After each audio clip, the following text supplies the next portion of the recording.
Hey, Debbie. We're going to try something different. We'll use stuff that I know probably all you guys have. You have stencils, you have cardboard, and you just might have, these foamy thingamajiggers, whatever they're called. Foam, what? Sticky foam? I don't know. Anyway, hi. Hello, ladies.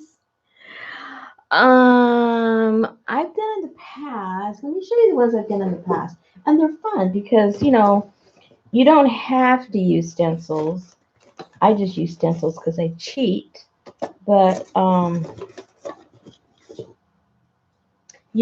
this is a little foam stamp. I think he's so cute. I just think he's so cute. And I did him with a little stencil, just like that. And I have a whole menagerie. I've got all these guys. And so they're, now I made those particular ones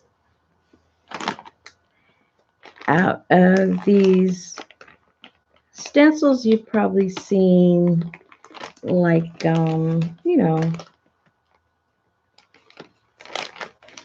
all the places that have anything remotely resembling craft stuff. Like, for instance, here's the little doggy. And so what I did, let me see, where's his body the other way? So basically, I just drew him out the way I made him. Oops. I just drew him out on the foam. This has the sticky back. And then I just stuck him on there and he has a cute little stamp. I mean, how much easier can that be? And then when it came to these others that have, well, it's a big mess right now. But like, for instance, this guy, he's got various parts as opposed to, just one piece. So what I would do is, let's use the mouse as an example. What I would do on my cardboard,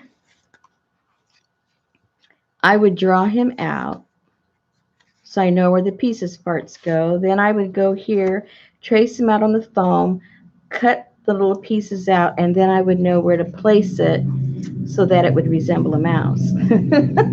Or else who knows where the ears would be.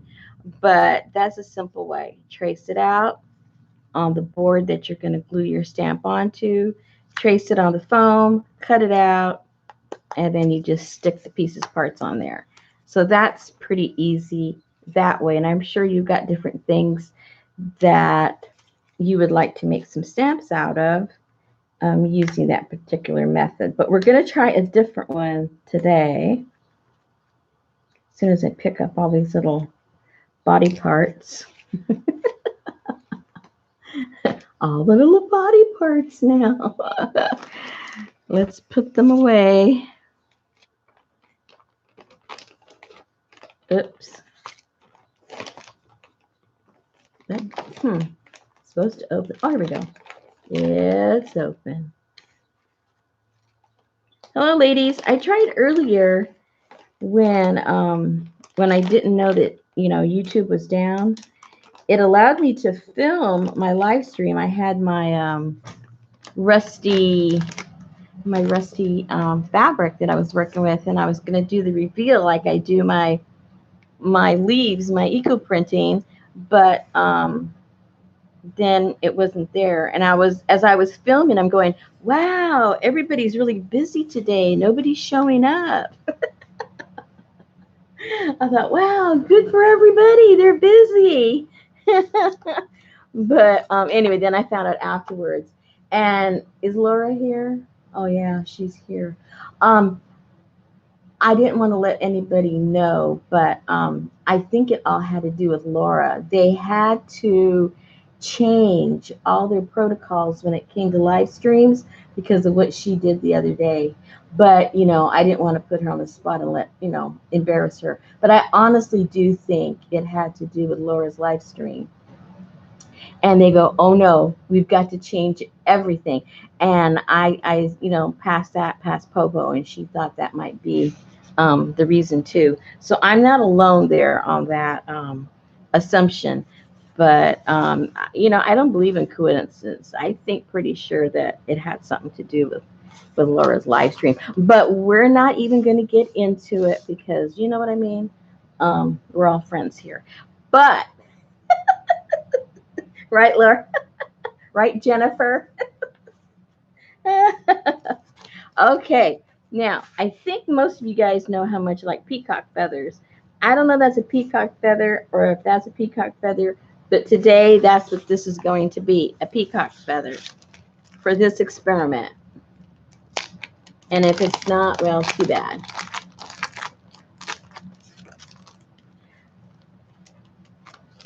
Uh-oh, this is one of those sticky ones, like for glass and stuff like that. Okay. So instead of cutting this out, we are going to bring out the doctor tools. Yeah, okay. And so what I'm gonna do, I might need a little bit of piece of tape to hold that down. I bet you, because I know it's just gonna start all over the place. Where's my tape? Where's my tape? Oh man. All I have is regular old tape. Okay, well let me put the regular old tape. Old school tape. I didn't have any washi tape close to me.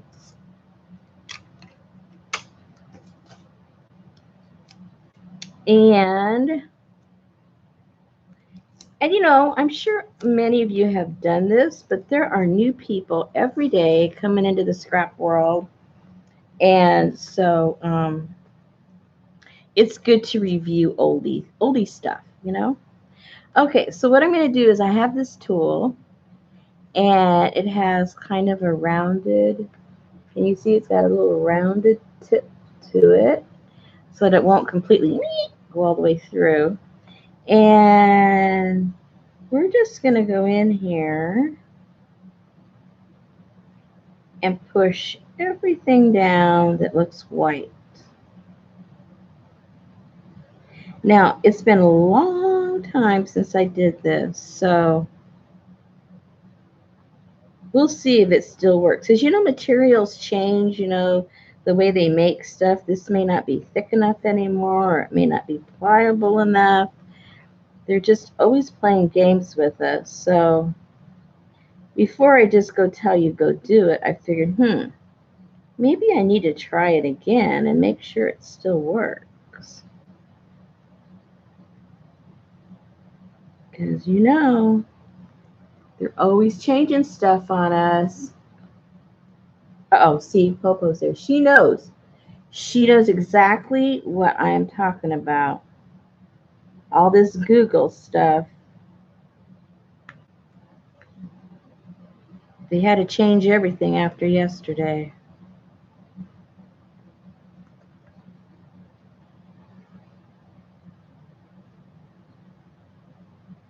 And I wouldn't have said anything, but I just didn't want you guys to think it was a terrorist attack or anything.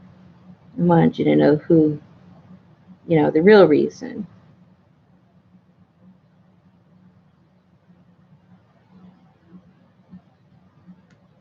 But anyway, I got my rusty stuff. I got so excited today. I go, ooh, the sun is out. I got them all put together, threw them out there in the sun. And it was rust heaven. Can you even see what I'm doing? I mean, I can barely see it because anyway, basically all the white stuff, I'm trying to flatten it down.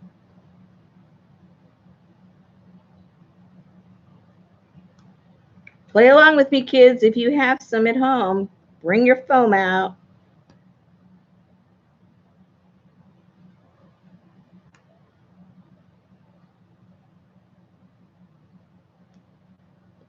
Who has phone?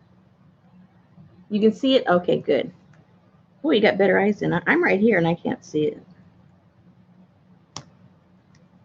But oh well. It all looks the same. It all looks the same color. It doesn't look like it's going down any.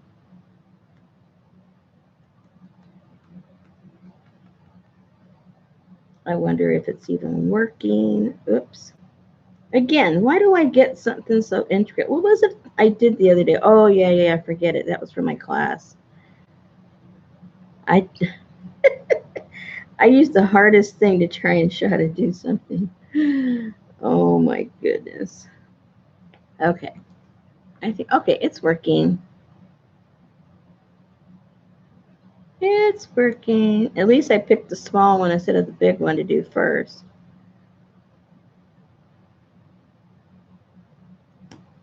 And now because I have to like really look at this, I can't see what you guys are saying. I hate that.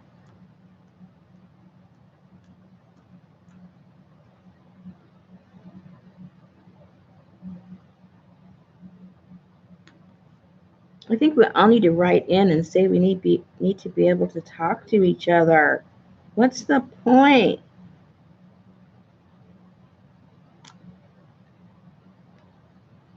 Oops. I think I need to figure out how to do Google Hangouts. I don't know how to do it. Then I can at least bring some people in to talk to me.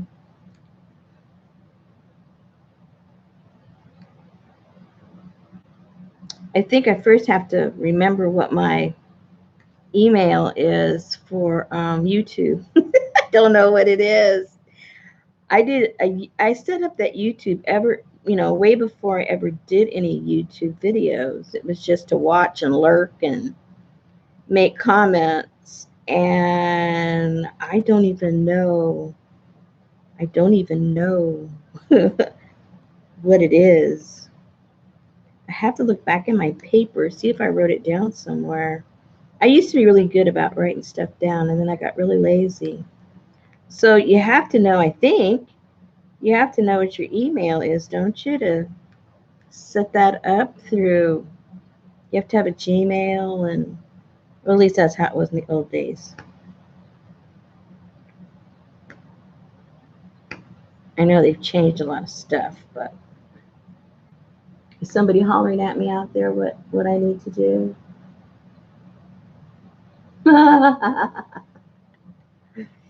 Yeah, but there'd have to be a rule in the chat box. It'd almost be like, it'd be like an auction. It's like only maybe like 2 or 3 people could talk at the same time. So whoever chimed in first, got first dibs to say something. And then until they shut up, then the next person got to say something. I mean, you'd be there all night, right? All night, just waiting for your turn to talk. Especially if Poho and Laura was in the chat, no one would get to talk. They'd be the first ones all the time.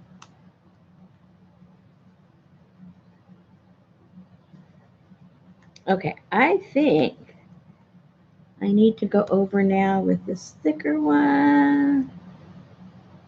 Whoa.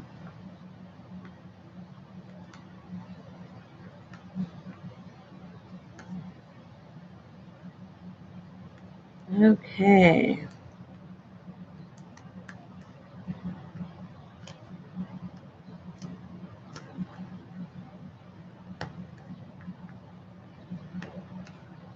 All right, I think that's about as good as this is going to get. I can see it's not getting as flat as it should. So maybe they aren't as thick as they used to be.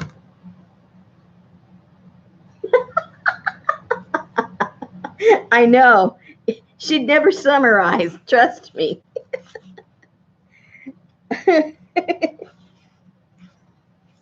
uh,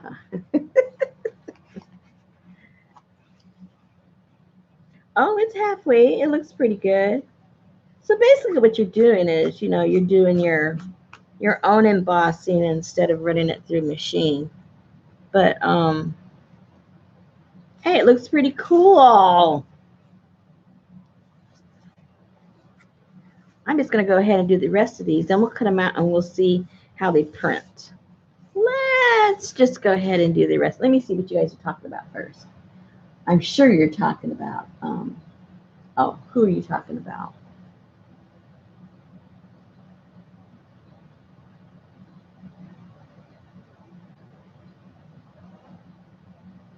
Oh, it tells me what, yeah, but then I would have to know, if it tells me my email account, that's not going to tell me my password, how to get into my email, right?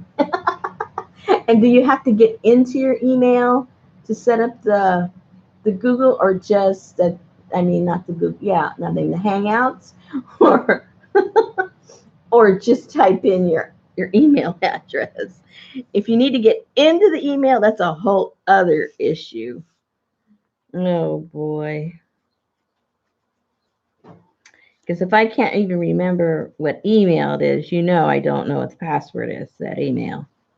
It's probably got 10 million messages in there. You know how they send you all that stuff from YouTube. That's why I made a separate one just for YouTube, because I couldn't stand all those notifications they were sending me. It was driving me crazy.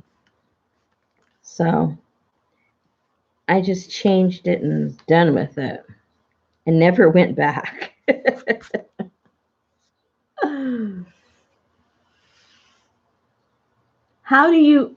No, wait. How do you reset your password?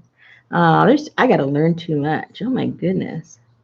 Okay, well, if I can reset my password, I think maybe we can do it. Because that's why I've just never tried, because I figured, why bother? I don't even know the email. I don't know the password.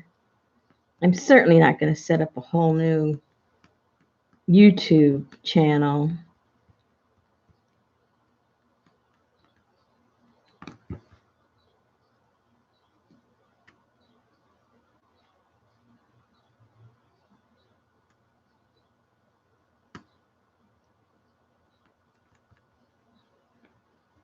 Right? Right.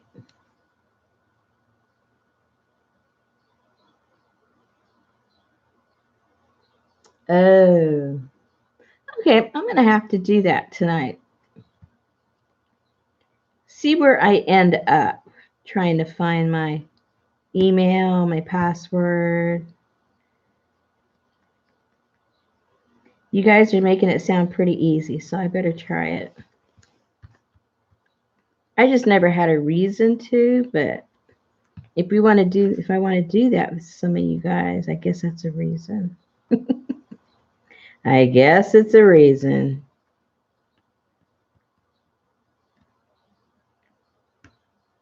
I saw your beautiful flowers today, Laura. I didn't catch the live, but I saw them afterwards. Mine didn't give any flowers this year. I think that where they're planted, the trees, the shade from the tree didn't used to go in the area where they are. But the trees have grown so much over the years that I don't think it's allowing enough sun. And so the leaves will come out, but it doesn't have any buds. So they don't bloom. So I didn't get any flowers. And I only have 4 plants, but you know, they used to like give all these beautiful flowers. No more. And then I don't bother to move them because it takes like about 2 or 3 years after you move them for them to bloom anyway. So, oh well.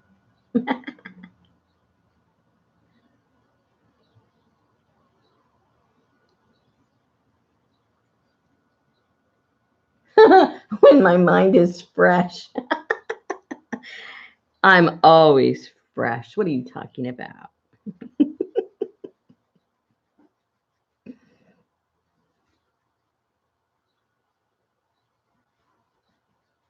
Well, maybe not the kind of fresh you're talking about.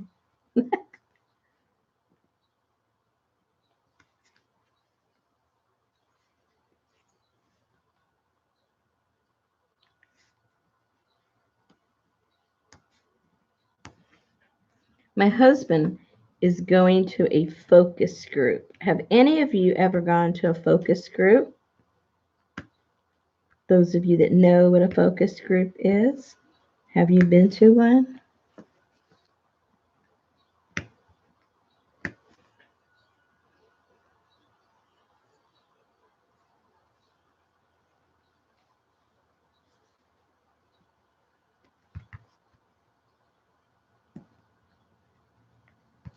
Oops, that wasn't good.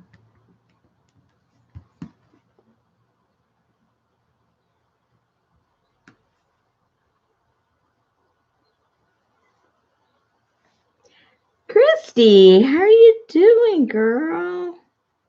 Glad to see you again. Oops. Oh, runaway tool. Well, anyway, a focus group in general is a market research tool for any subject at all. And the company will hire a market research company to conduct a focus group to get some insight into whatever it is they're trying to figure out. All right. I used to work for a focus group. I used to work for a market research company.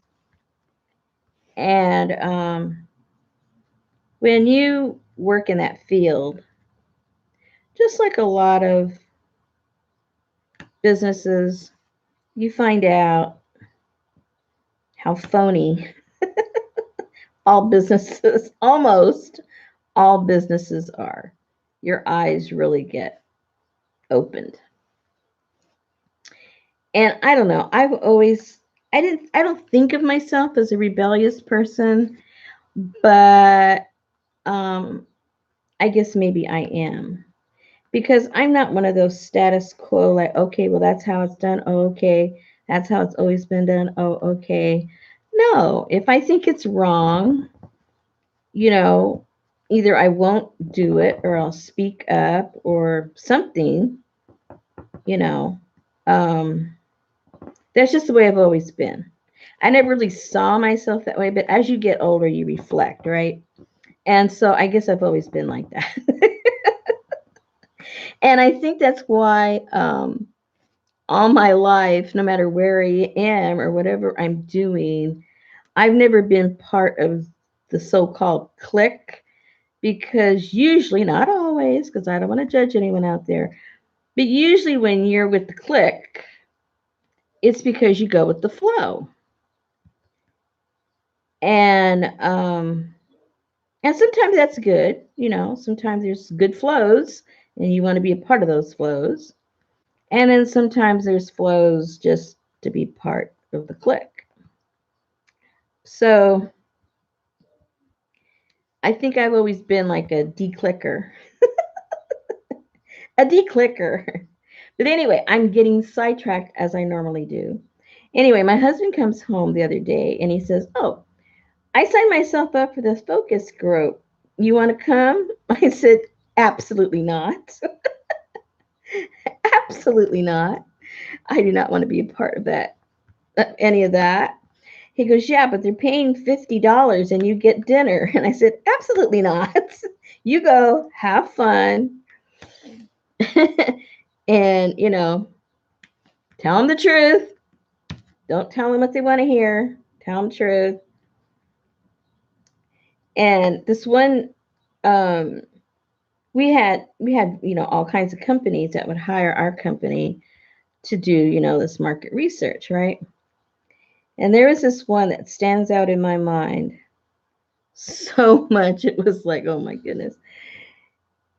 Um, it was a local hospital, and they had clinics all over town. It's big. It's a national, but they were specifically getting information from one particular region. And so we were supposed to eventually have a focus group. Well, I wasn't the person that well, we would get a list. We would compile a list that was provided by the company, and by in this particular case, the hospital, and it would be patients. And then we would, our company would call them up and ask them to be a part of the focus group so they can get more insight and providing better care. And so they were going to have them come in and ask them questions. So, so there was this particular night that one of the callers didn't come in, and so I had to fill in because we had to get X amount done in any given night, contacts. So I was supervising that night, and so you know, you gotta do what gotta get done if the people under you can't get it done. So I got on the phone and I called this one lady, and let's just say I'm looking for John. Let's just say, and I said, "Hello, my name is Rosemary. Could I please speak with John Smith?" And she goes, "May I ask what you want him for?" And I said, "Well, I represent yada, yada, yada. And we are doing a focus group. We're inviting him to a focus group to see um, how he likes the care that was provided him during his stay in the hospital."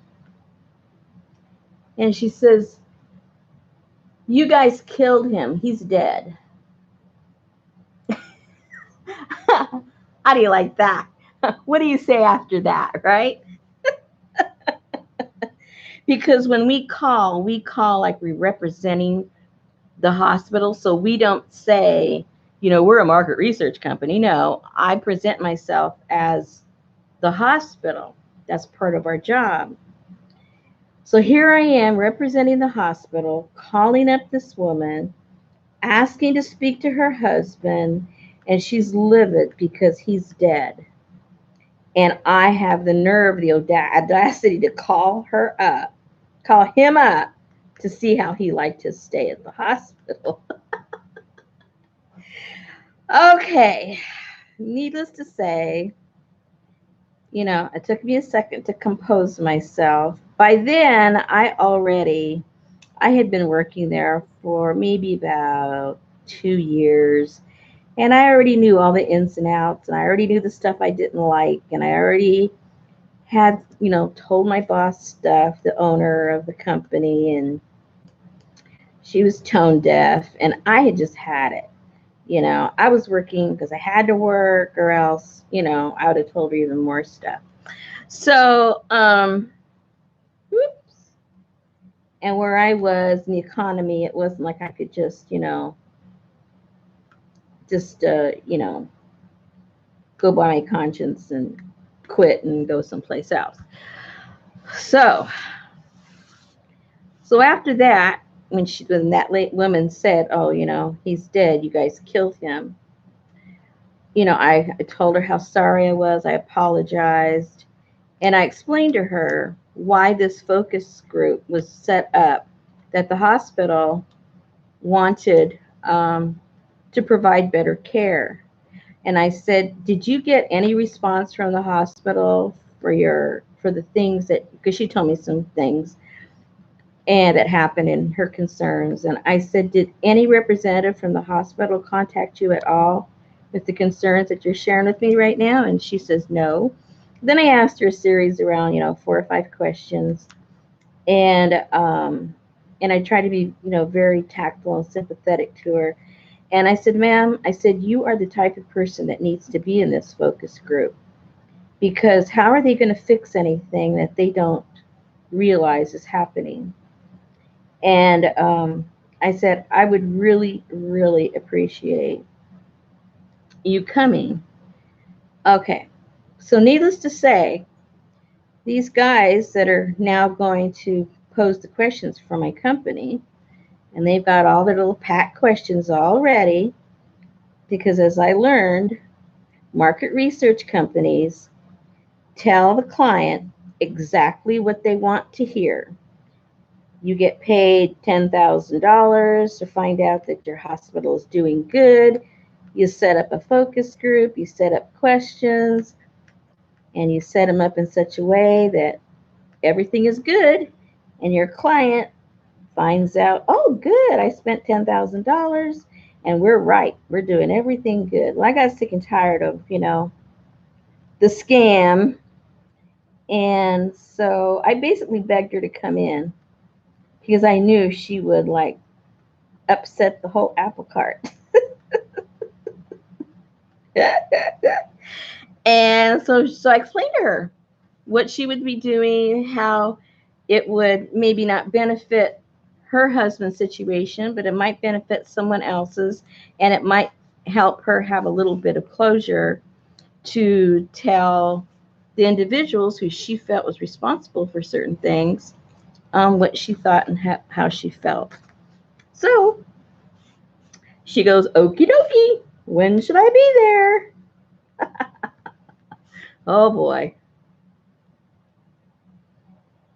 And when you make these calls, so that they can make sure that all the calls are done, you put your initials next to them so that that that the list, everyone on the list has been called, and you can verify it with the whoever put their initial.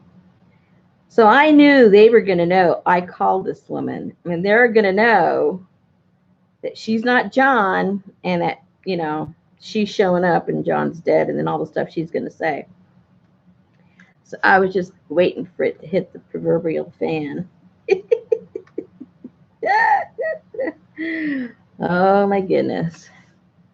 But yeah, so how did I get into that? I have no idea why I'm telling you this story, other than my husband is going to a focus group, and no thank you. I am not going. I even forget what it's for. I forget what it's for. Oh no, I do know. He told me. It's about the services that the city forget exactly what it is. But anyway, there are multiple services here in town that provide for the homeless, let's say the needy. It doesn't necessarily have to be homeless, but for the needy. And so that's what it's about. Well, my husband knows the guy personally that runs one of the biggest ones in town for the homeless and for the needy. And so he's got the inside the inside scoop of what's going on. And then there are some other organizations in town that do the same thing, but they're duplicating stuff. I'm sure some of you that are involved in volunteer work, you see the same thing. And a lot of the stuff is just a scam. They want to stay in business so that they can continue the payroll, but in reality, the services are already being provided elsewhere, and the money could be used, at a better cause than what they're spending the money. Anyway, it's I don't want to get into all the politics of it, but anyway, so he's gonna go there, and to me, they don't know what they're getting into. He's gonna be like, the wife of the dead guy. They're just not gonna know what's gonna hit him when he opens up his mouth. Yes, exactly, Laura. They get replicated. That's exactly what happens. And it really showed up with this catastrophe that's happening here with the flooding and the food and all this kind of stuff.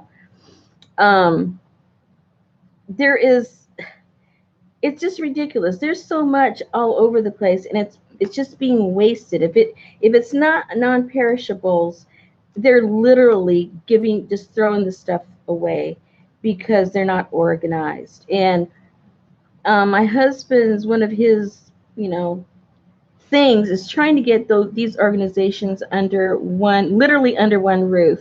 And this one guy, the one that he's friends with, I forget how many square feet this place is. He's developed like this little city, you know. And but these other places, they're just dry. And he's offered, this is what, just to show you that these people really are in it for their own self, not for the people. Because this place is so big, and these other places, you know, they're nonprofit, and you know they get grants and they get donations from the community and all this stuff. And the places where they're at, they pay rent, obviously. So what he's offered them um, free rent under this, you know, under his place, and all they have to do is contribute to the utilities. He's not even going to charge them rent. So if they were so concerned about their bottom line and providing for people and using all their funds to help people, don't you think they want to do that? Because they'd be saving, you know, a couple of $1,000s every month just on rent, not to mention the utilities for the whole place. And anyway, the whole thing, it's all very discouraging to see really, you know, what happens. You know, the average citizen feels good, and they should, you know, going down and contributing, you know, a blanket or a can of food or whatever it is they do because it comes from their heart. But these people running these things, I don't have, you know, I don't have too much respect for the head honchos, the volunteers, yes, but the head honchos that make the decisions, I don't know. At least here, I can only speak for this town.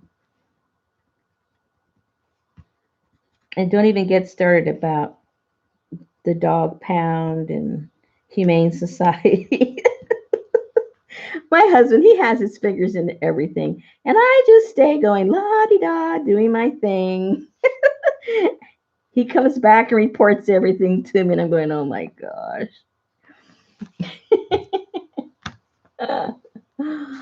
Let me see. I better read. I better read. Um,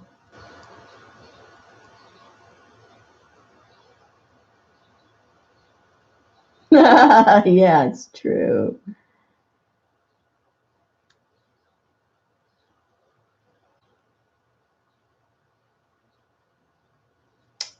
Yeah, it's we'll see how the focus group goes. But anyway, his friend that has that place, the big place that he's trying to offer to other people. Um, we have an adjacent town to us that also is being affected by the flooding, and people are giving so much stuff. He's been spending his days collecting stuff from the overflow from other people's stuff. And so the other night, he went over to go help the guy. Something electrical needed to be done. So Richard went over to go help him. And my husband comes home with all this food. I said, what are you doing with all this food? He goes, they had too much. He said, take it home. So there I am. I mean, it's funny, but it's sad. You know, here we're eating food that's intended for people in need, and he's bringing it home to us because they said they're freezers, and he had brand new giant freezers that he just got funding for, and the freezers are full. They can't put another thing in those big giant walk-in freezers that he has. So he said either take it home or it's going to get thrown out, because this was already other food that had already been, it started off as a brisket, and then the next day it got chopped up and it was made into chili. And then, you know, they did as much with it as they could, and they couldn't do any more. It needed to be tossed. So here my husband comes home with food for us. All right. Okay. So this is all done now. Now that I've told you all these crazy stories that have absolutely nothing to do with what we're doing. All right.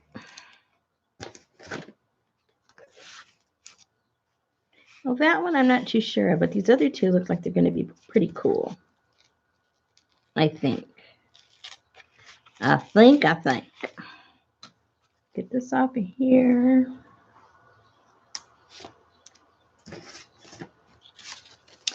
And then I'll cut them apart so they can be individual stamps. And then I'll put them on cardboard. And then we'll stamp them. And after all that, they better work. After all that, they better work. Okay, who's here? Sarah. Sarah knows everything I'm talking about. Sarah knows about the food. Sarah knows about the dogs. Sarah knows everything. Sarah's the one that comes over to play with me in my studio. So we talk about the real stuff. She volunteers where she lives with the dogs. She walks them, at their shelter. She walks them, she feeds them, she bathes them.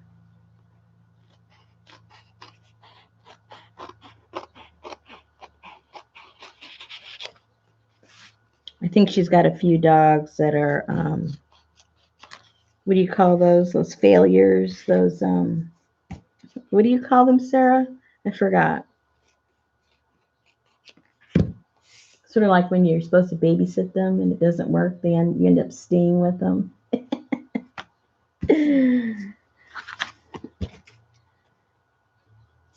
Babysitting gone wrong. They end up being your dog.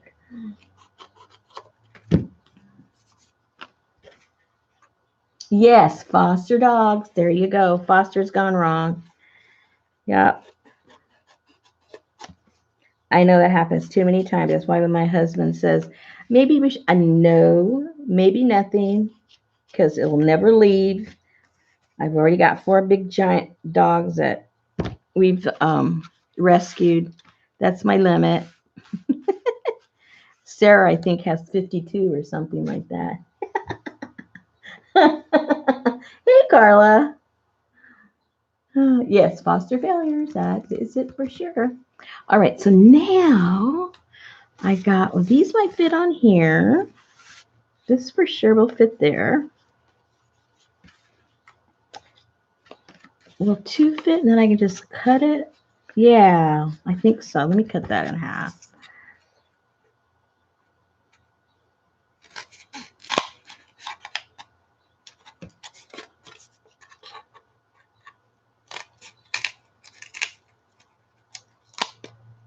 Okay, so another quick story.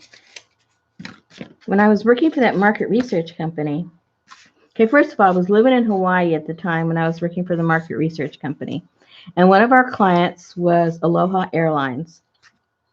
And for those of you that don't know, Aloha Airlines flies from one island to the other. And also, I don't know if they still do, but at the time they flew here to the mainland. They flew to California, Washington, and Alaska, I think. Okay, so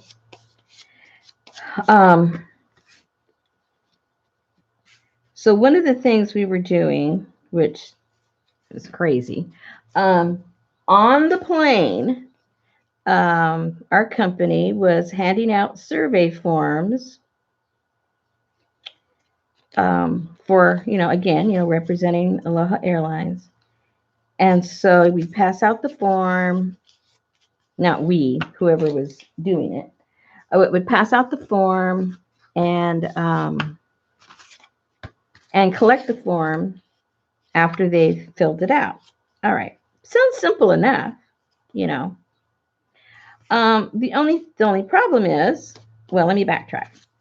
Again, as a supervisor, whoever doesn't show up, you got to figure out a way to fill it in. And if no one's willing to fill it in, guess what? You get to do it yourself. Okay, so the lady that was supposed to go and the whole day do these forms over on the flights, doesn't show up, doesn't call, nothing. Can't find anyone to take her place, so guess what? Ta-da! I have to take her place. Okay, now I have to preface this by telling you I hate flying. I hate flying with a passion. I've done it obviously when I lived in the middle of the ocean, so I had to fly. But given the choice, hey, you want to fly? No, no, thank you. So, okay. So now I have to go rush down to the airport before that first flight goes out. And this was the flight between Oahu and Maui. All right. Now, the flight between Oahu and Maui takes approximately 40 minutes from takeoff to landing. All right. All right. So I get on there and stewardess tells me, where to sit and where this and where that and blah, blah, blah.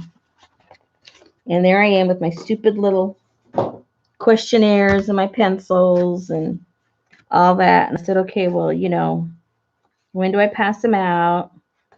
And then I can already tell she's perturbed because the last thing they want is another person on a flight, 40-minute flight where they have to get X amount of things done in those 40 minutes, and me running up and down the aisles with these stupid pieces of paper and pencils. And but anyway, so I we're taking off. Oh yeah, that's right. We're there on the tarmac, right? And we're getting ready to be taken over to take off.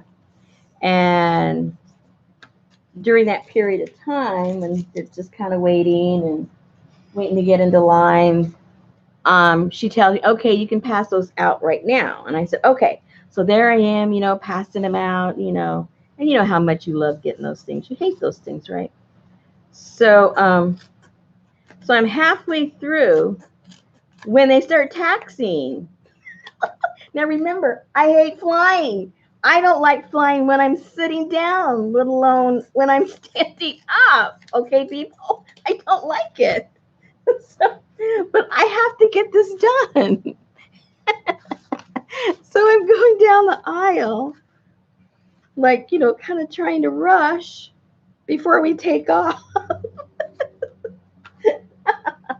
So I managed to get that. And I'm walking toward the front, but my seat's in the back. So now, as we're literally like lifting off, imagine, woohoo, I'm walking down because the plane's heading up, and I have to get back to the tail to go sit down, okay? So there I am, trying not to fall down to go sit down. And I'm thinking, okay, everyone else is sitting down with seatbelts. The stewardesses are sitting down, buckled up. And me, what am I doing? I'm traipsing down, trying to get to the back of the plane. There's something wrong with this picture. Okay, so everybody now we're up in the air. Remember, we're only going to be another maybe 35 minutes, 30 minutes. And now the stewardesses are going up and down, handing out their juices. You have only thing that they have time for is they give you a little pack of macadamia nuts and some kind of aloha drink. I even forget what it was, in some kind of a can. And so in the middle of all that, because I remember flying, you barely have enough time to get your drink your drink, and give them your trash, and you're already landing, okay? So in between all that, now I have to go collect those things that the majority of the people haven't even filled out because they're busy eating their macadamia nuts, okay, and drooling all over with their drink. So so then I managed to go and pick those up. Again, I have to do it last because the attendants, they've got to do their thing before I do mine. And so now I'm, picking these things up. And now, of course, now we're going, for a landing. Okay. Now, for those of you that have ever been to Maui, the crosswinds that go, because Maui's pretty flat except for one little volcano, but it's pretty a flat thing. It's in the middle of the ocean, flat. And these currents go between the islands, and there is this crosswind you wouldn't believe. Okay, so these are wings on the plane, okay? These are the wings on the plane. And when you come into Maui, you're supposed to, a normal landing is you go like that and you land, right? In Maui, it's notorious. The plane goes like this because of the crosswinds, right? All right. Now, my vision is, I have horrible thoughts all the time about flying. My vision is we're coming down like this. It hits the wing and we end up in the ocean in a ball of fire. I mean, that's literally the intensity of what I'm feeling as we're landing in Maui. Okay. Okay. So I'm like hyperventilating, trying to stay calm while I'm picking up stupid papers that my company is going to fix to make it look good for the company anyway. And here I am giving up my life for that. All right. So I was not a happy camper. Okay, so we land. I picked up the papers. They give me the little pencils. Hopefully, they all give me the pencils back, or else I won't have enough pencils. Because now remember, people, I don't live in Maui. I live in Oahu. And so now people are going to get in the same plane and go back to Oahu. And I have to do the same thing all over again. Now, that is not bad enough. I have to do this a grand total of 6 round trips because they just go, pick another group up, go back, and I have to do the same thing 6 times. 6 times. Wee, wee, wee.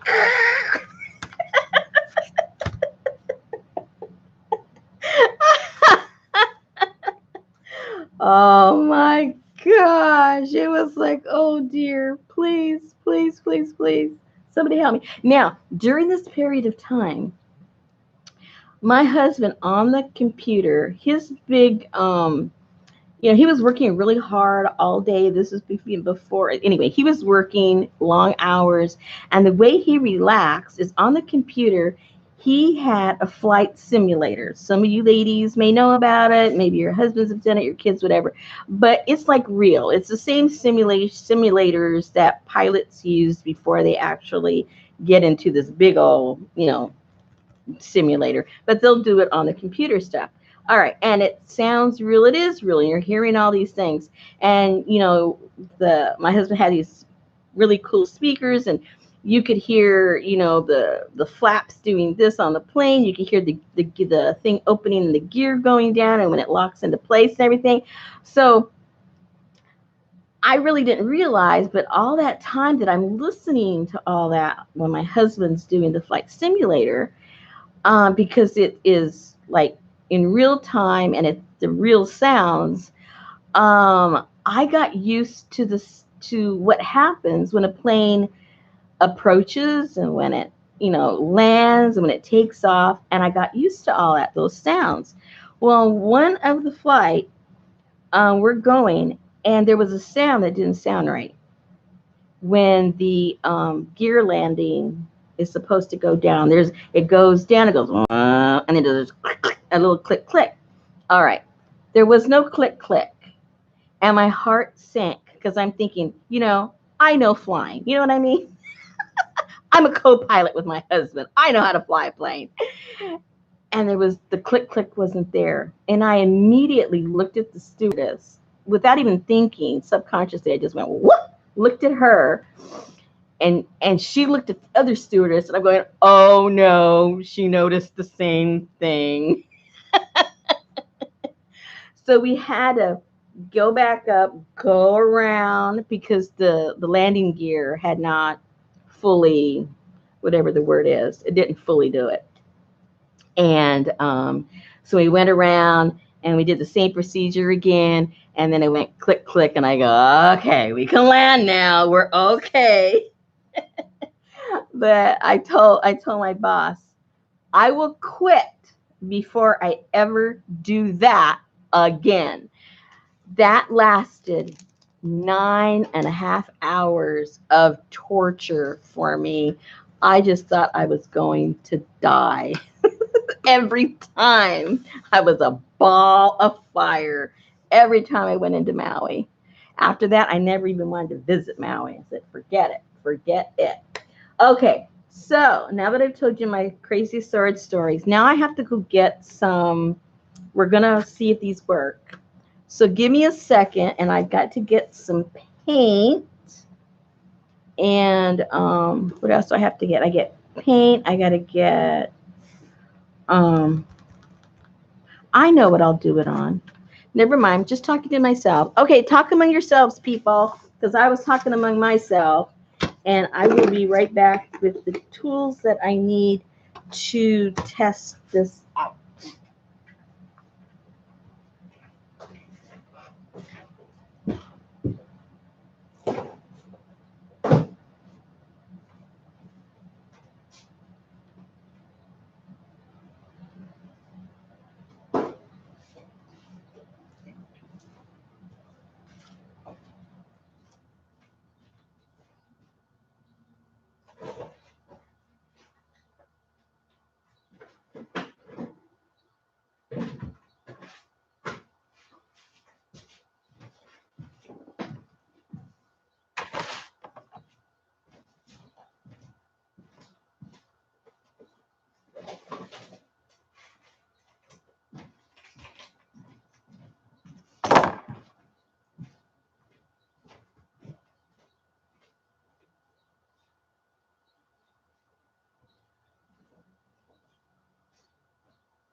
Sorry about the chimes. I ran into them. Okay. Whoa, whoa, whoa, whoa. Let me put that up here.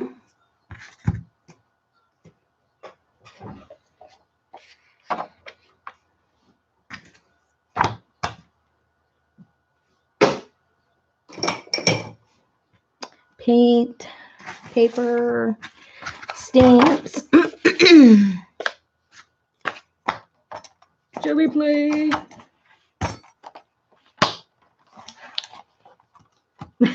Carla, really? How funny.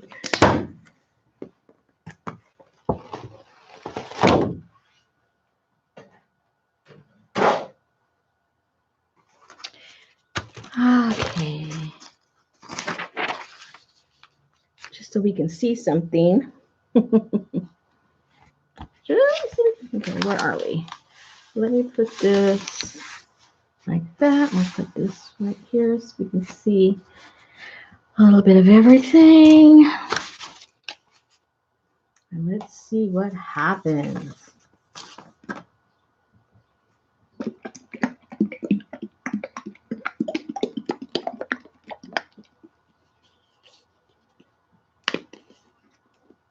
Oops.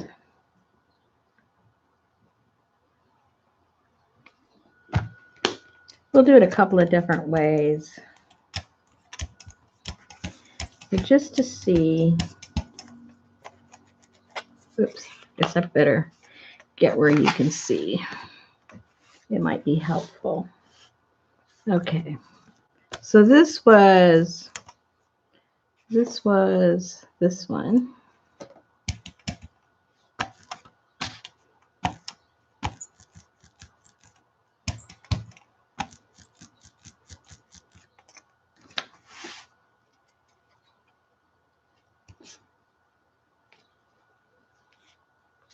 Yay! See, with all that jabbering, it actually worked.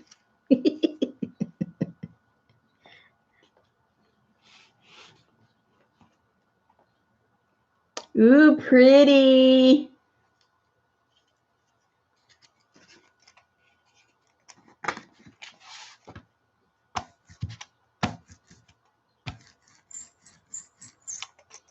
Let's see the ink we can get off there.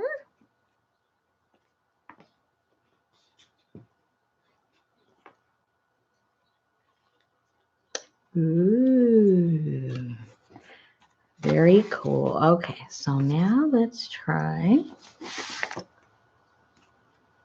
Let's just try this little puppy.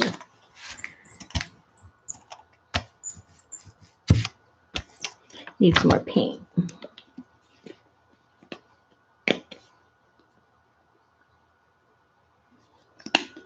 So see, I get real jealous of those people that make the hand-carved stamps. But you know, if you don't tell anybody, they'll think that these, well, they are hand-carved. You saw me, right? I did it with my hands. I wouldn't be lying.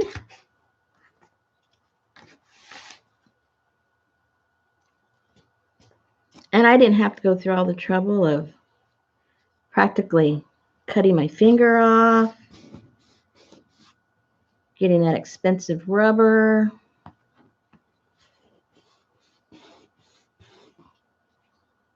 Right? That one could be a little deeper. Some of it's lost. But, you know, after you do your first print, you can always get your stencil back, put it on top of it, and try to fix up if there's something that you want fixed up. It looks kind of cool. It looks cool just like that. All right, let's try this one.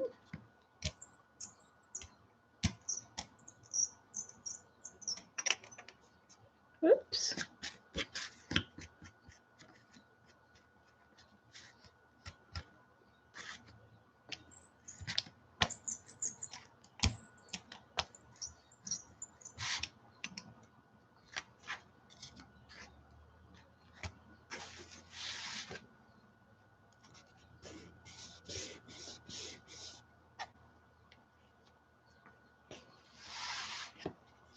Is that the same thing? No. How come it looks? Oh, it's just real similar.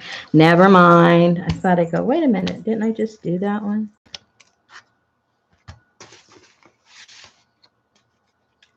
Oops.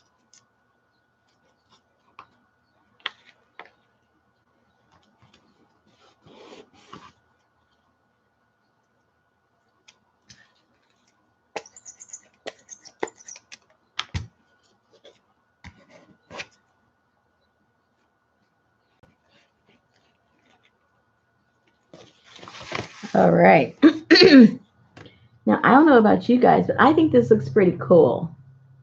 Huh? Yeah. Yeah, that Mary. She's like, she's a whiz with that. Don't tell her. Don't tell her about the easy way. Oh, she knows. Okay, let's do these big ones now.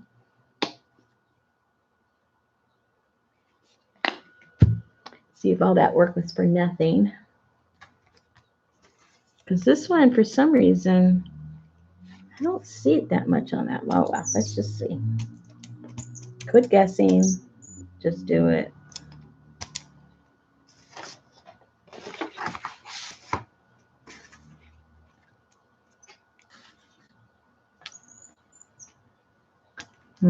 See, not too much.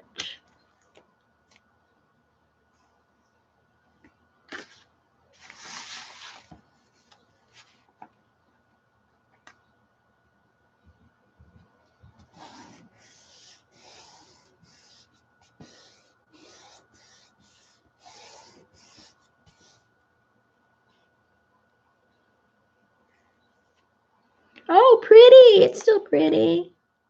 I'm still happy with it.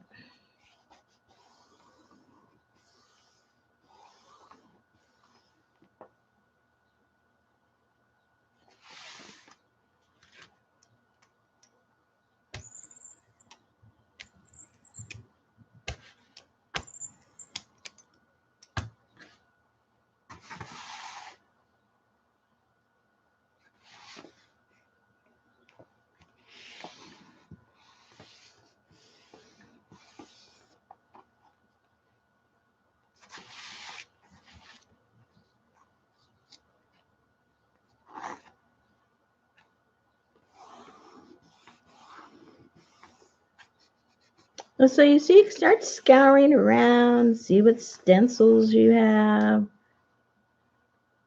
Oops. Because sometimes you get bored with your stuff, but you just got to reinvent their purposes. All right, let's do this one.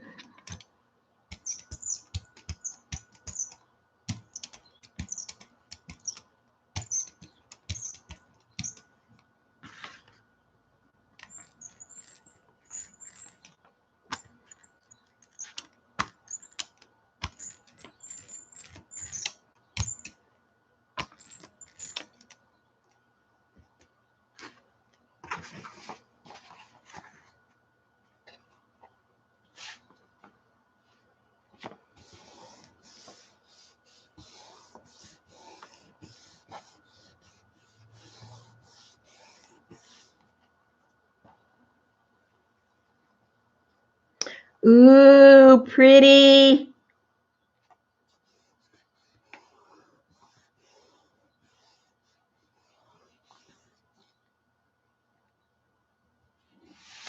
Very cool.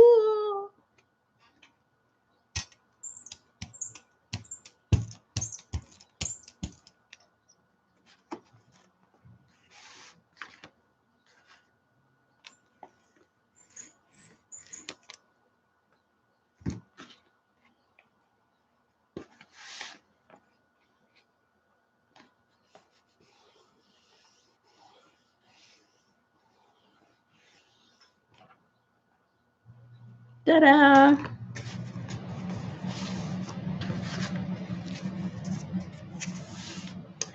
Now, let's see what happens. Let's see what happens.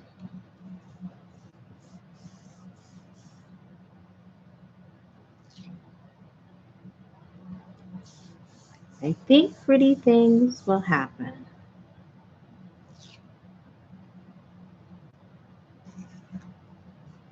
Oops, I made it slide. Maybe it won't be so pretty.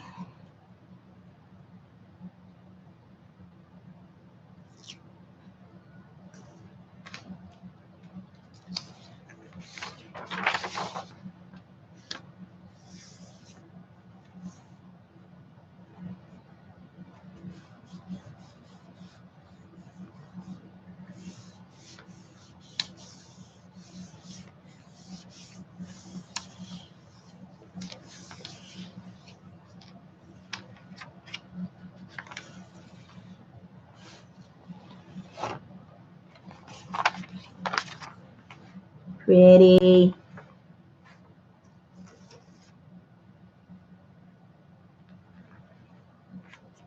All right.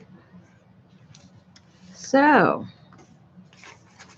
I don't know about you guys, but I think this was very successful. Look how pretty these are. I'll do it this way. I like that. These.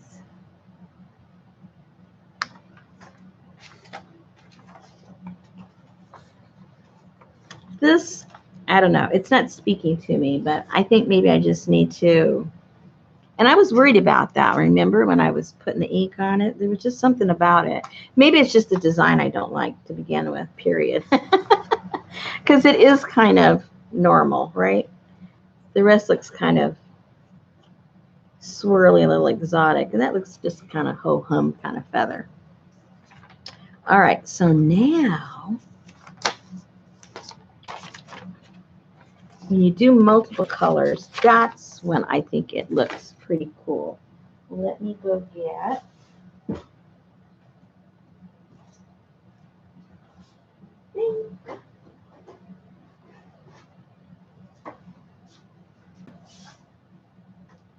this is when you need to work with, I think, as Vicki Ross would say, the color shift. This needs the color shift colors. Plus, I like the color shift with the neon colors. I think those look so cool with a little bit of metallic. How about that? And if you guys have not worked with the color shift colors, they have some metallic in it that makes literally the colors shift. See how that is shifting? It makes the colors shift. It's hard to explain. I don't know that much about colors. I just play with them. Ooh, that one's pretty too. Okay, let's just do a couple of those just to get an idea of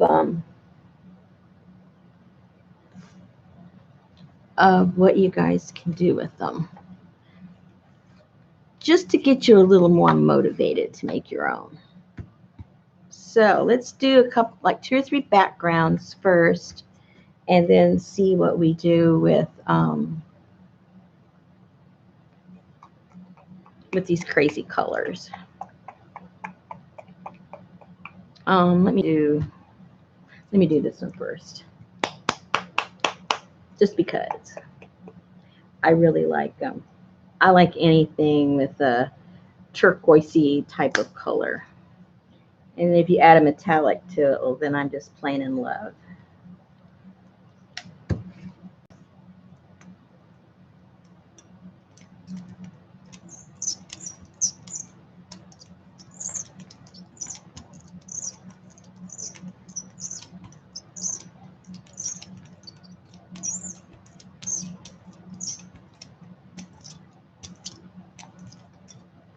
And so we'll just do a background first. And we'll do 2 or 3 of those to give time for the first one to dry.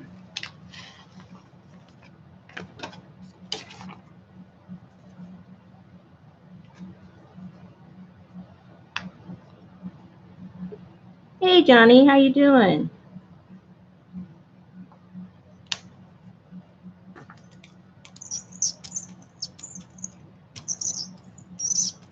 Do you like to fly, Johnny? Well, living where you did, you probably had to fly anywhere you wanted to go. You had to fly, right?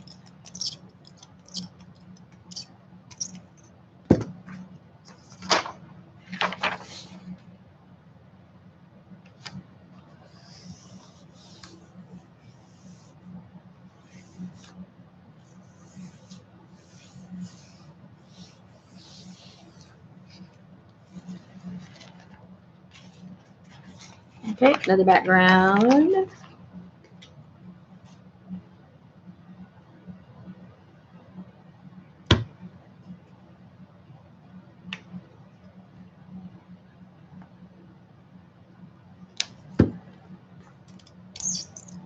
I can barely keep up with dogs, let alone grandkids.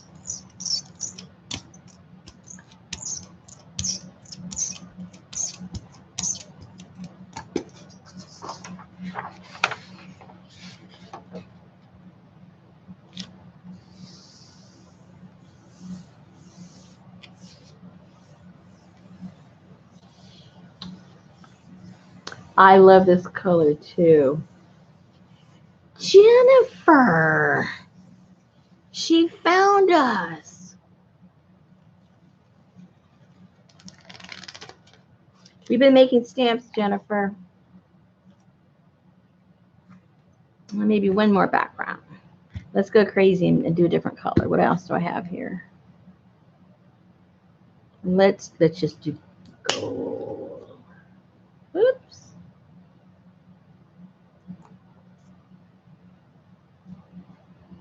Should I shake that?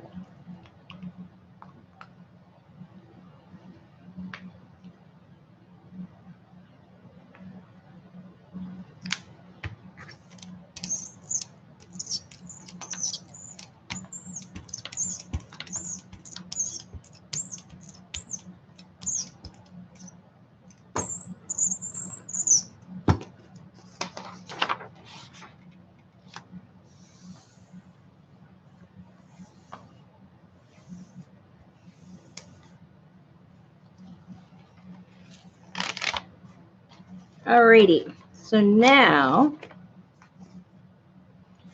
let's get the first one. It's pretty dry, yeah. Let's figure out what I want to put on top of that. That's kind of freaky looking. Like, this is freaky looking.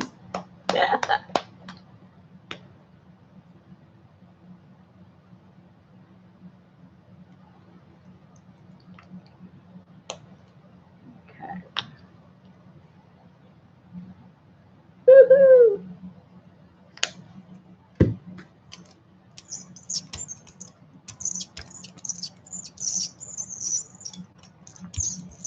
May not work. This isn't thick. Neons and those color shifts, they have a lot of stuff in them. They're not very opaque. That's okay.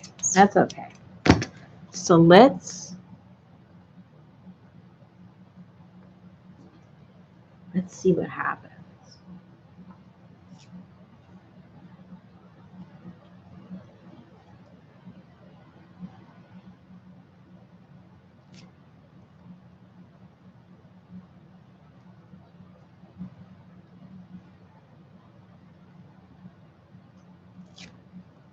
Stamp that over here.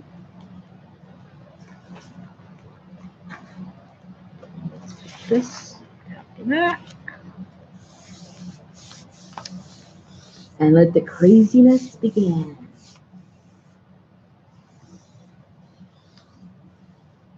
Thank you for stopping by, Dawn.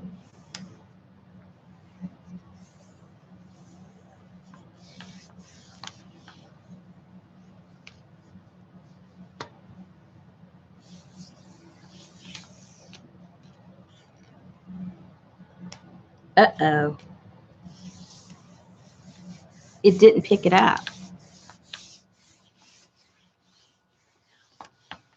This stuff's too thin.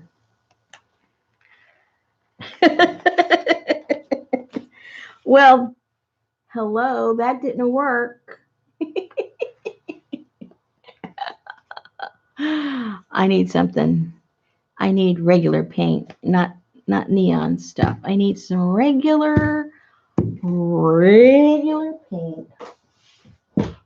What color should I get? Regular.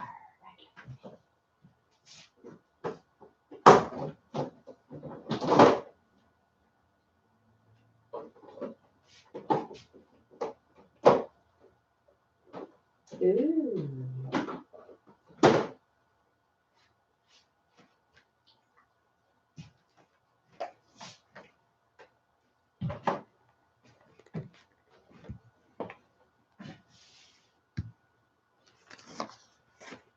Let me clean this off. Whoops. Woo! Look.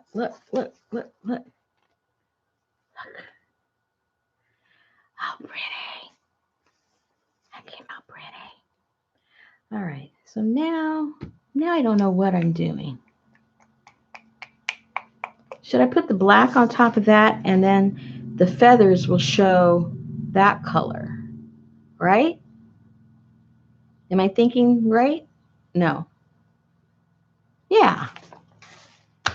Let's just try it. It's not going to hurt nobody.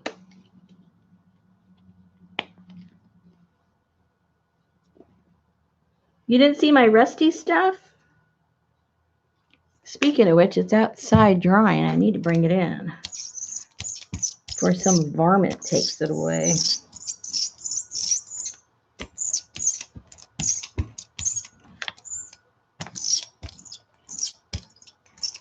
Okay, let's see if this works. It's going to work in my head, but I'm not sure if it's really going to work.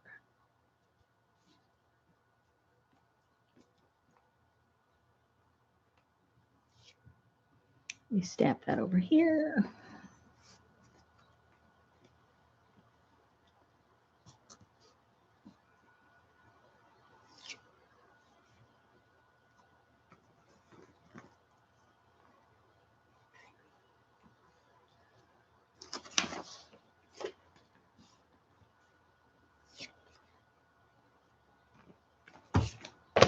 Okay, hold your breath.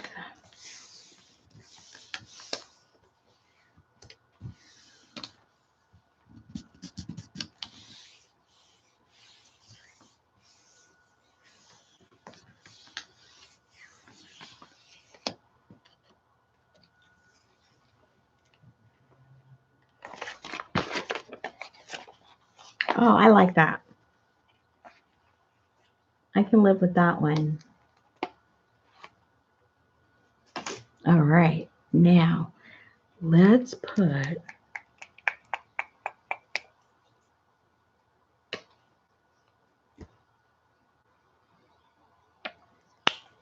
pick this up, see what happens. If it comes up at all.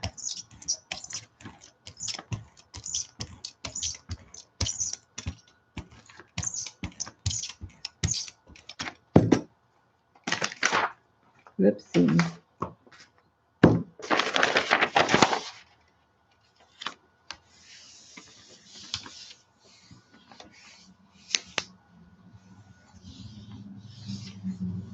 Bye, Vicki. The bridge is open.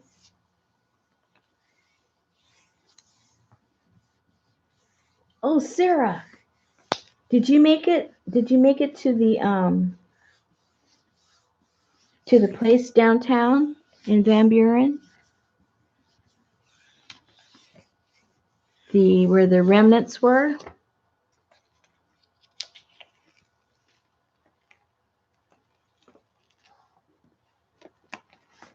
Well, it cleaned it, but it didn't.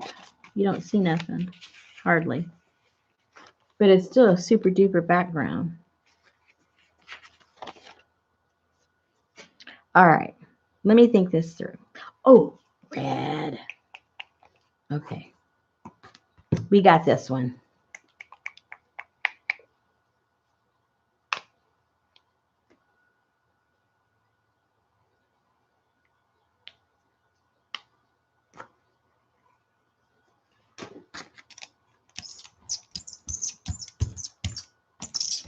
Oops. Doing a lot of ups.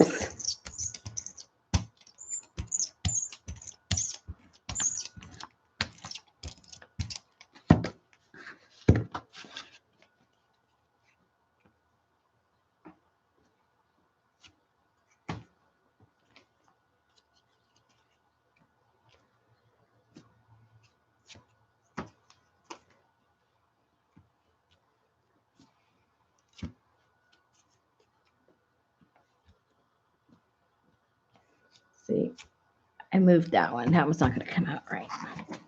Should have cleaned it off. Should have known better.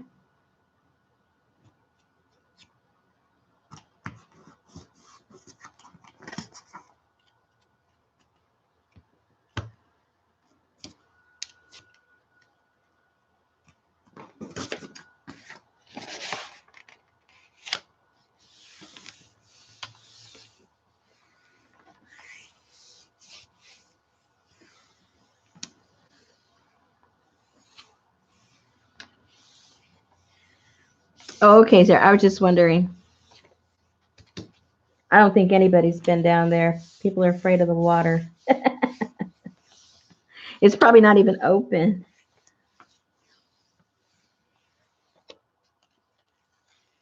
Oh, look at that one. Is this one cool or what? Mm-hmm. I like this one. Now,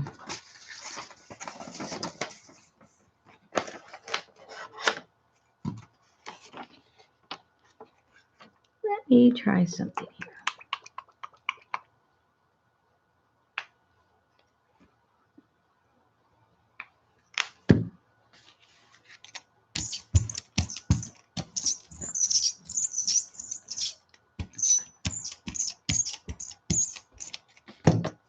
We'll take the one that we just cleaned our stamps with.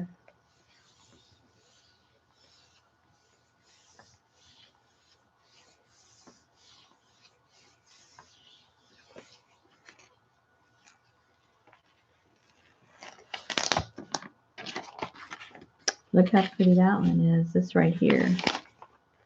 These really showed up nice. I don't know if it shows up there, but here it does.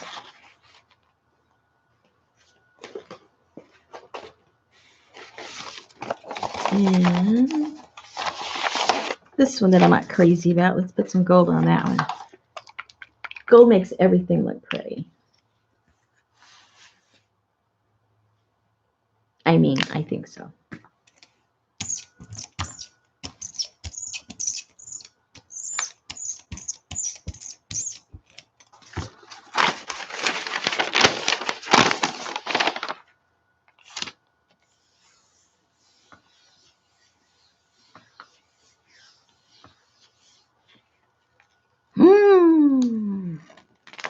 Yummy, yummy. Okay, now I know I'm going to do the rest of these. Let's get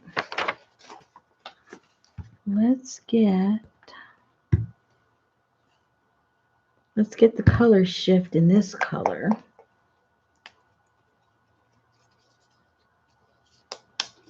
And put it on here. And I think this will make it look really cool here too.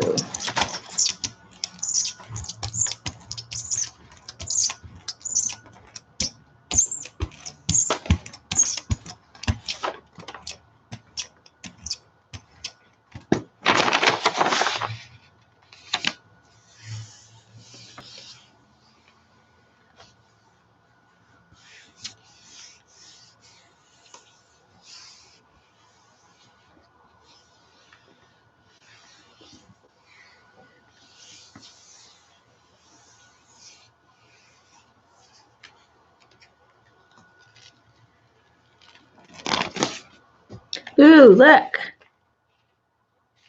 Pretty.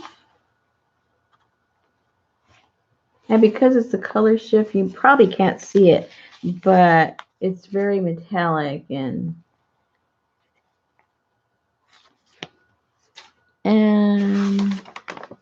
let's do this one in green.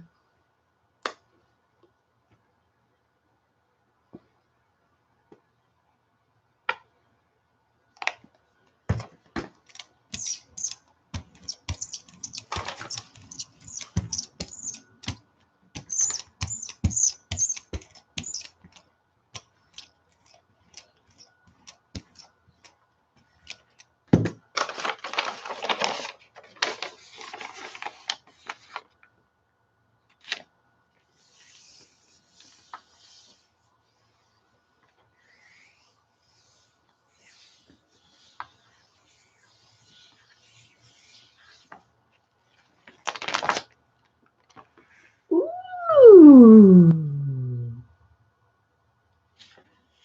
Look how pretty. Okay, where's my other black ones? Let's see, we'll put what? Let's see what the blue one looks like on there.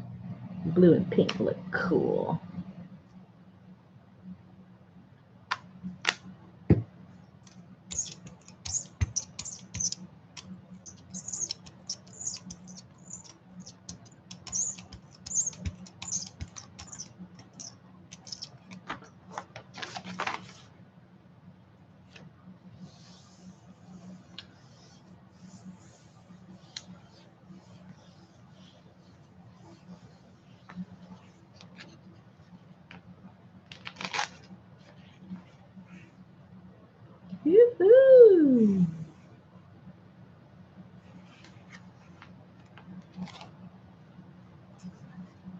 And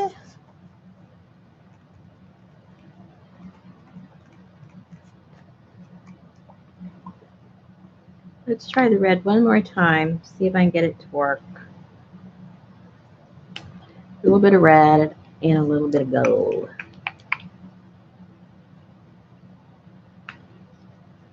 Let's see what happens.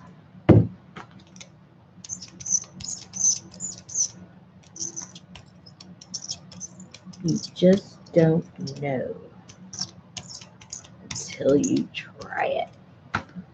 So,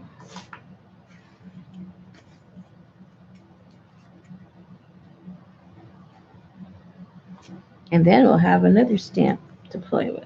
Here we go. You do one, then you clean it off in the other, and then you have something else to work with. Double the fun.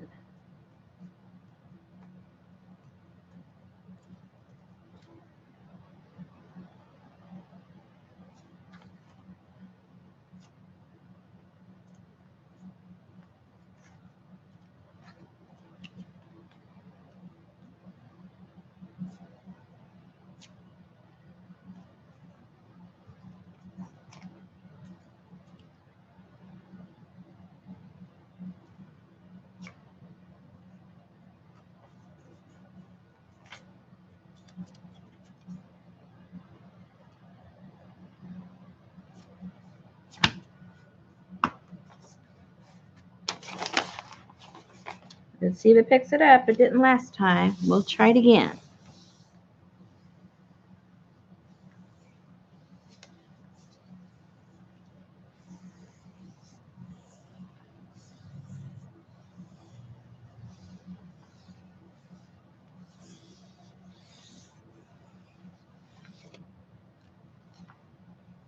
Oh, it came out better than last time, but see how much it left? I'm not sure why it's not picking it up. Still looks pretty. Pretty something. I don't know what. Okay, what do we have here? What are we going to clean up? This was a cleanup one. So let's put just some wacky color on here. I don't know what.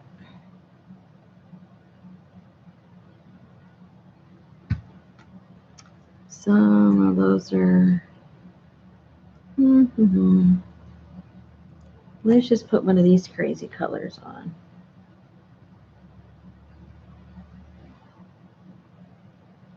Let it dry up.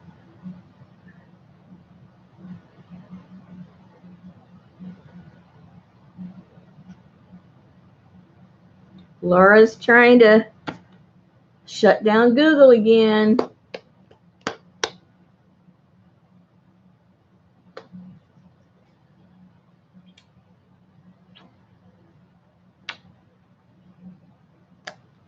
This time I'm just going to say it's a cyber attack.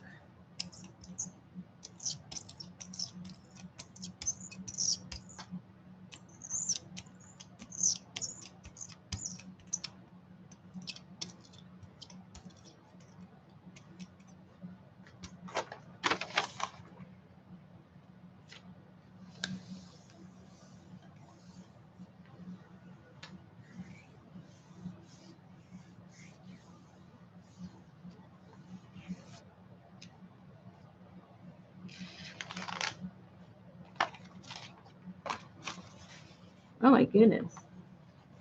That one looks Asian.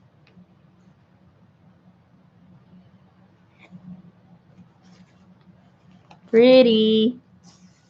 Pretty. All right. So we have one more cleanup one here that we can do something with. Let's put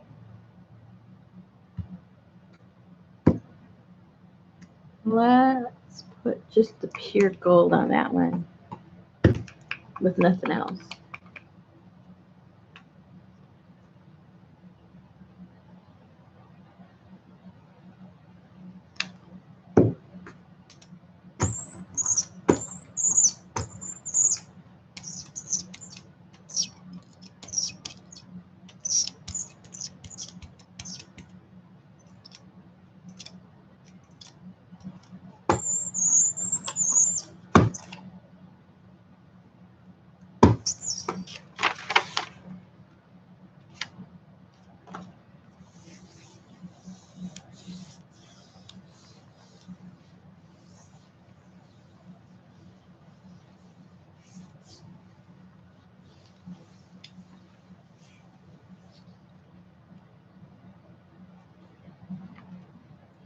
Oh, pretty.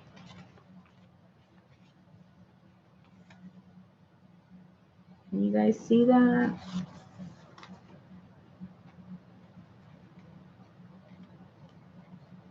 I think it came out cool.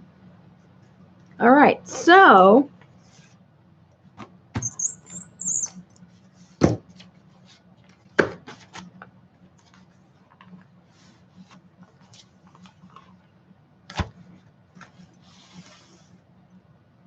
in conclusion, as Laura should say, let's take a look at what we got done.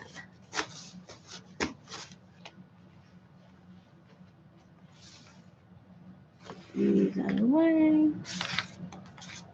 Okay, so we played with these stamps that we made out of foam. That's what we worked with. And, oops, and here is what we ended up with. This was just a cleanup one.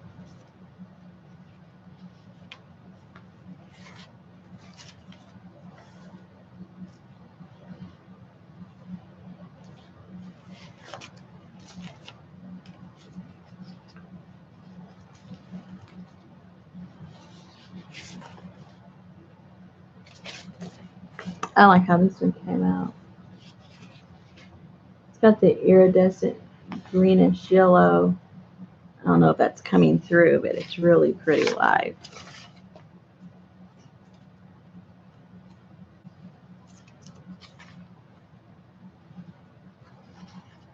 These almost look like block prints, right? At least to me they do.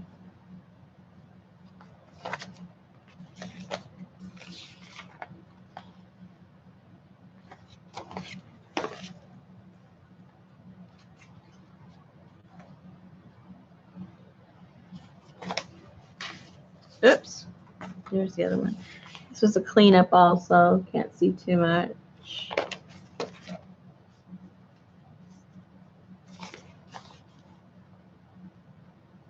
This one almost looks like it's flocked. And it's got a lot of texture too, it's weird. Oh, we didn't do that one. Oh well, we have one left.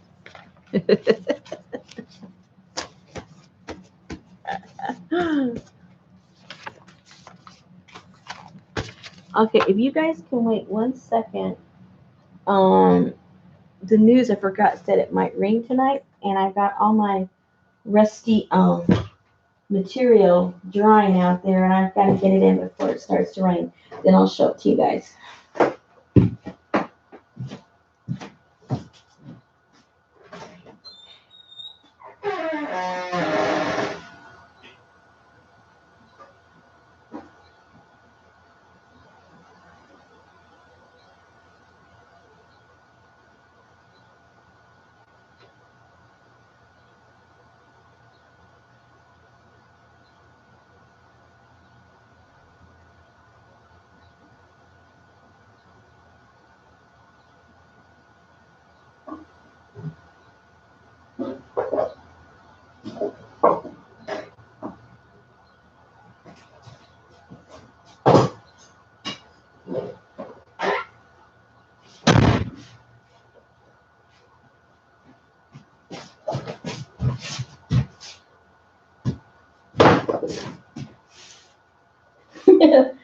Had to bring in the whole rack.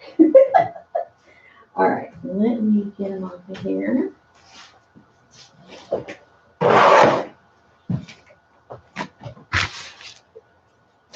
This was one of the ones that was on the bottom, so it's just a bunch of corroded mess, but I love it. And this one I had some stuff wrapped around it, but it really didn't do all that much. That one. But this one came out super cool. Get the other ones.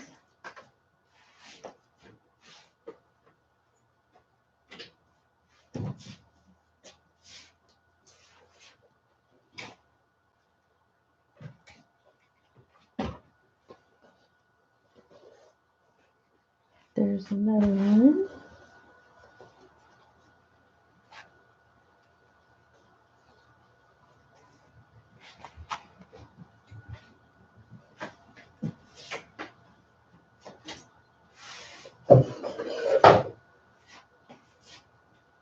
All of these are on some sort of cotton. Let me find another.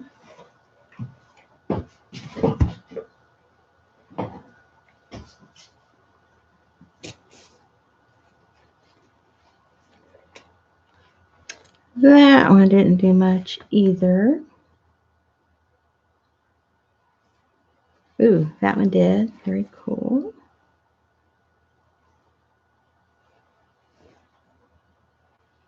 That got some rusty corners.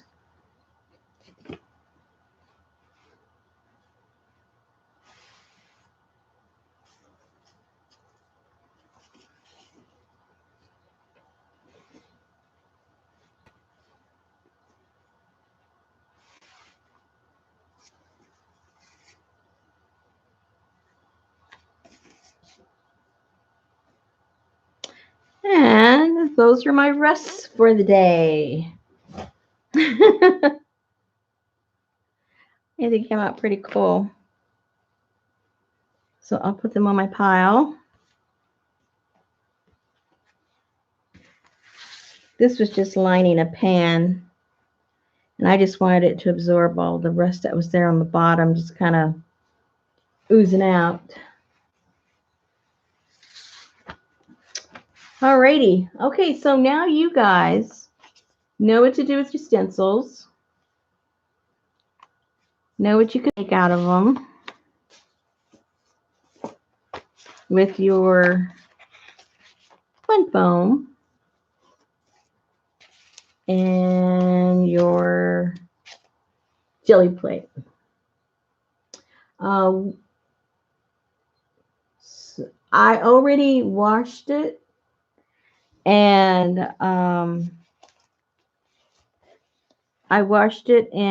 it's been what do you call it? What's the word? I can't think of the word right now.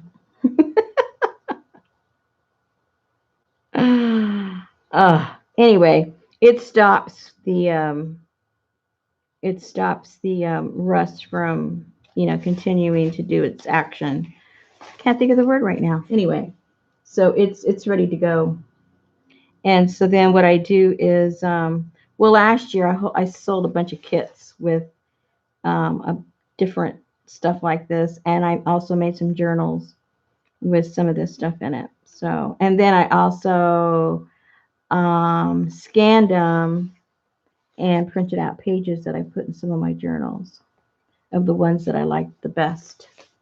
So, yes, it is color fast to a fault.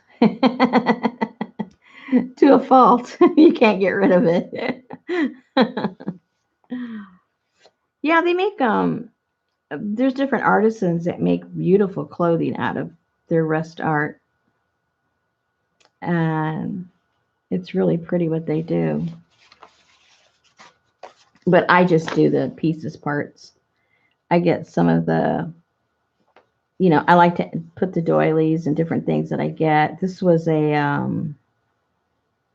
think this is some kind of a table runner. And I just think it looks pretty. The crocheting of the lace, the different, parts of it. And then you've got this grunginess. I just think it looks pretty cool.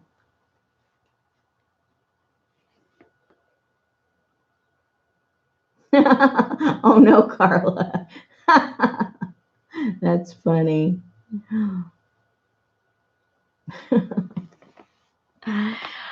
Well, ladies, I am going to let you go. I just got through putting together, I got a lot of new African fabric, and I put together 2 different kits. And so what I was doing, I'll show you real quick. What I was doing is making these little these little thingamajiggers. You see, the last African kits that I put together, um, I put quite a bit of fabrics. Of course, the price had to be higher. So what I did is I cut them out in half for those that just want to get smaller bundles and they don't want to, make the investment, or they don't think they're going to use it all, but they could use smaller pieces. So that's what I did. And then I made these little boxes. So those that want to get both bundles, which is pretty much equivalent to what my bundles were last year, the one bundle, then if they get both bundles, then they get these how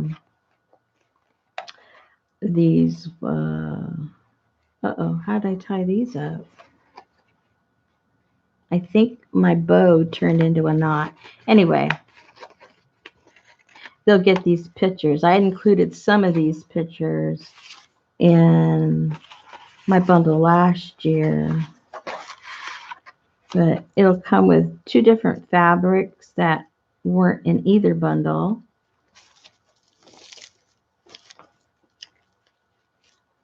This is getting complicated. It's not as complicated as it sounds.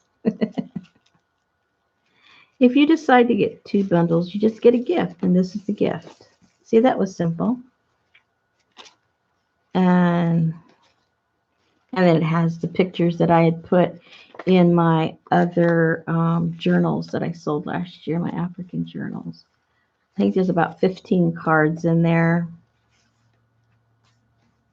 And they'll all have different ones. And then you'll get this with it and the little box. But I was having fun because I made the little box by myself. Isn't that cute? It only took 20 hours to figure it out, but hey, who's getting paid by the hour here? Not me. So do you wrap the pieces?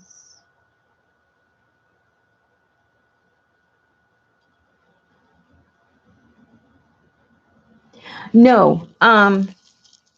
I don't. I put them in a plastic bag, and I have. Well, first, wait. Let me backtrack.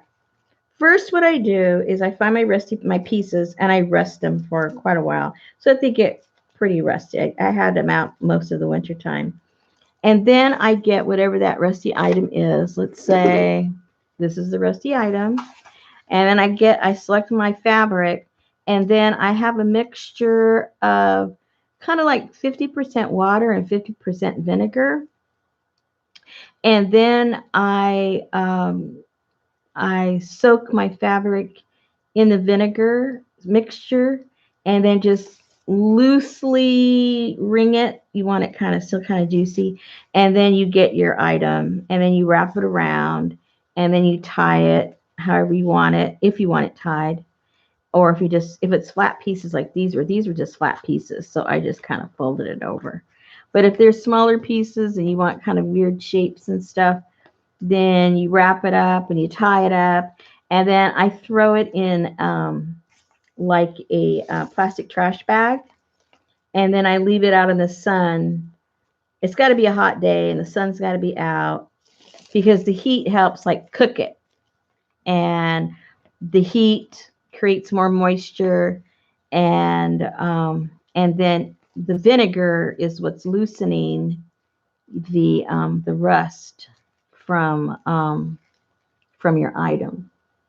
So water will kind of sort of work, but it'll take a lot longer, and you've got to keep it wet and so on and so forth. But if you use the vinegar, because vinegar is a cleaning agent, if you have rust spots where you don't want them, the one way to clean rust off things is vinegar. So obviously it's going to release the rust and it'll attach itself to your fabric. So that's what I do. So then I put it out in the sun and let it kind of cook out there and peek every now and then. And, if you put it in a plastic bag that seals and then stick it into the other bag, that way it won't dry. But if it's a super hot day, it still might dry a little bit. And so then I just go and add a little bit more of the mixture and kind of shake up the bag and throw it back in the big bag. And there you go. And then just check it until it's, you know, it's done what you want it to do. And you're all set, I think. It should work. I've told people how to do it and they say it doesn't work for them, but I think it just takes patience. I think, you know, they want to use rusty items that really aren't rusty enough. And so that's why I start my rust garden. Every fall I put new things out in my yard so that all winter long they're getting rusty. Like I've got some cans and stuff out there that I'll probably use tomorrow that I haven't used since I put them out there, so they can really accumulate.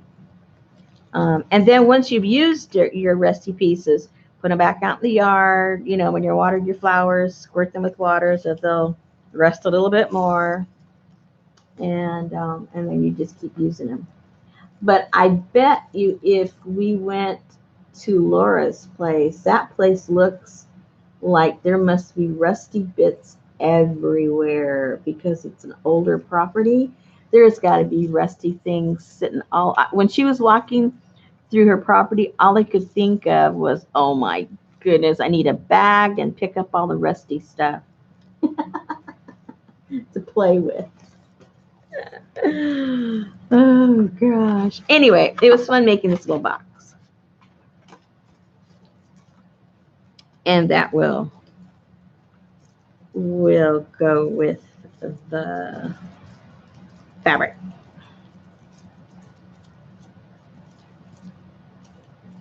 Oops. Anyway. Yeah, I know. You need to have a little munchkin of yours run around and go find some interesting shaped rust stuff. And if you don't want them, have them send it to me. That's the advantage of older places. There's a lot of cool stuff.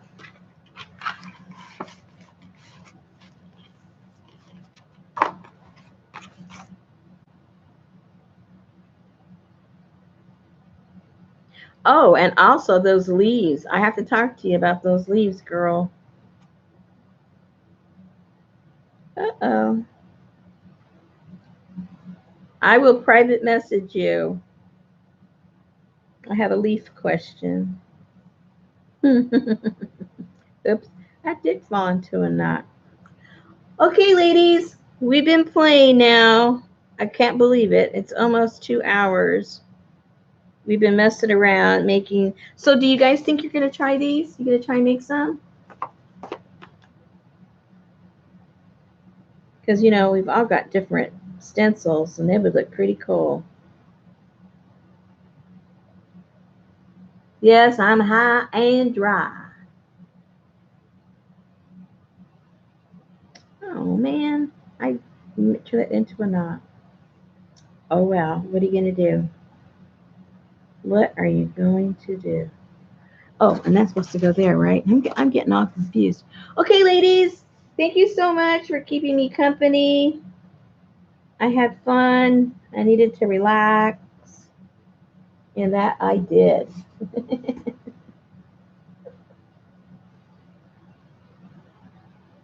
Oh, okay, great. Thank you.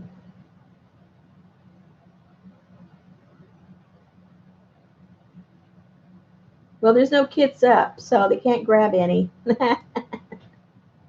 There's no grabbing the kits. They're not up. I'm just barely putting them together. That's the fun part. Probably in a couple of days I'll have some up. Oh, and I don't know. Oh yeah, I have this ephemera stuff I haven't put up. I'm putting that together too. It's got some Dutch stuff in there from this old book. Well, it wasn't really a book. It was a monthly magazine. And so I've got those.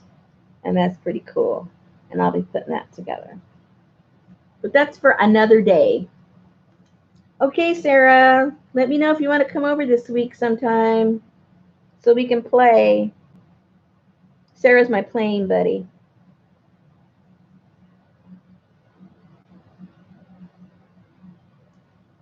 Let me know, Sarah.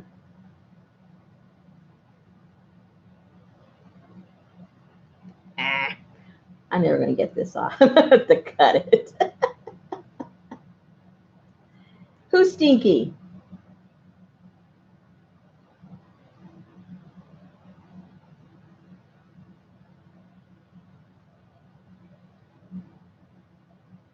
Laura. Oh, well. I didn't know she was talking about herself.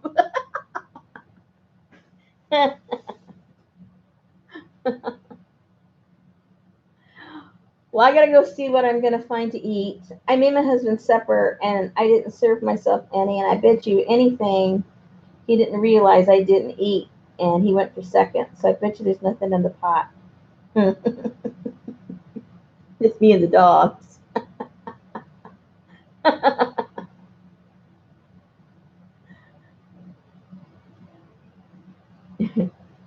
Oh, you found us. Oh no, you found us and now we're gonna disappear. We've been here 2 hours. We're done. We're all done. Okay, here's the rust. We did rust. We did stencil. We did fun foam. We made our own stamps out of the fun foam, and then we got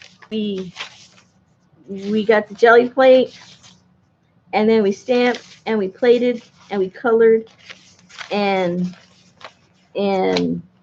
looked at rusty stuff and looked at all the rust stuff and looked at this and looked at boxes and tried to untie that. So in 20 seconds, that was the whole night. This is the whole night in 20 seconds. You didn't miss anything.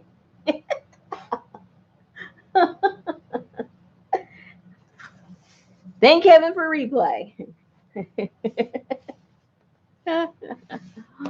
Oh my goodness. Okay then, for sure. I gotta go. Yes, in summary, that was a 20-second summary. I don't like to fly. Now I have an aversion to macadamia nuts. And if the landing gear does not click into place, I freak out. And that was all part of the story. And you'll have to figure it out on your own. And too much food for those in need, believe it or not, here in our town. We discussed that too. And what else? Failed dog fostering. Do not get into the trick bag of failed dog fostering. Yep.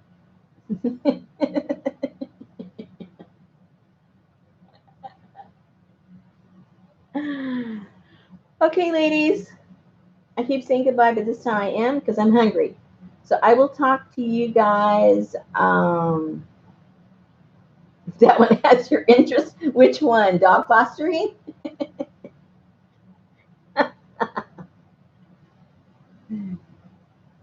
Oh, forget it.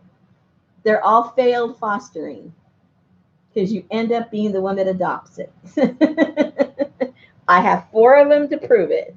They don't go anywhere. They just look at you with those eyes and it's all over with. They're yours. So go ahead, name it. And that way it's all over with. All right, ladies, I'm going to go on the hunt, go find something to eat, and get back to the house before it starts raining. Thanks again, and I'll see you guys soon. Good night.